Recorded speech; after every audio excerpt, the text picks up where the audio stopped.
ভাই আমার রোগী কয়েক মাস আগে হাতে ব্যথা ছিল, সে চাকরি করে আপনার নিয়ে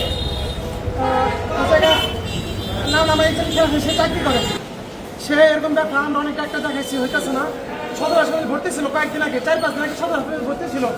এরপরে উনি চেক আপ করছে, চেক আপে কিছু ধরা পড়ে নাই, ভালো কথা ধরা পড়ে নাই। সে এখানে নাসিম স্যার সে বলছে অ্যাপেন্ডিক্স হয়েছে, এ জায়গায় হাত দিচ্ছে, ওকে রোগী অ্যাপেন্ডিক্স করলে হয়ে যাবে, কোনো সমস্যা নাই।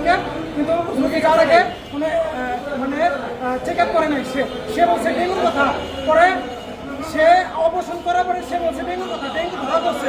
কিন্তু আরেকটা স্যারের সে কথা জানাইছে কোনো ডেঙ্গু মতো কোনো কিছু হয় নাই, রোগী স্বাভাবিক অবস্থা আছে, কয়েকদিনের মধ্যে ঠিক হয়ে যাবে, মেডিকেলে নিয়ে যান।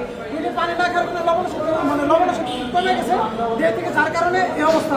কিন্তু এনে রোগী না ভালো মেডিকেলে নিয়ে ঠিক হয়ে যাবো, সে আমাদের এই আশ্বাস দিচ্ছে।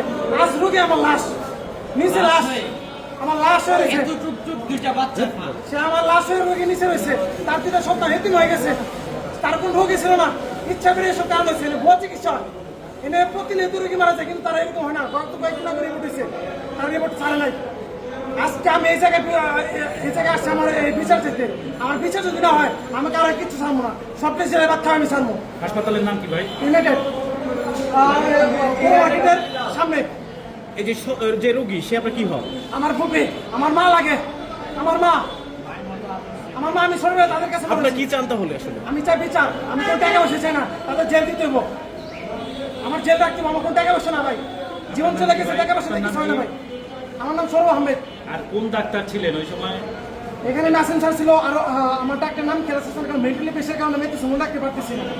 তার কয়েকজন ডাক্তার ছিল, তাদের ফোন দিয়ে আসতেছে, কিন্তু আসতেছে না, তাদের ফোন দিয়ে আসতেছে কিন্তু আসতেছে না। কর্তৃপক্ষ কি বলছে আপনাদের? হ্যাঁ, হাসপাতাল কর্তৃপক্ষ কিছু বলেছে? হাসপাতাল কোনো কিছু বলতেছে না। একজন আইসে আপনি কি হন, তাকে আমি একজন সাধারণ নাগরিক, আমি যদি আবার পরে সেগুলো আমি এসে শেয়ার, হ্যাঁ কত কোনো কথাই টোটালি মিল নাই।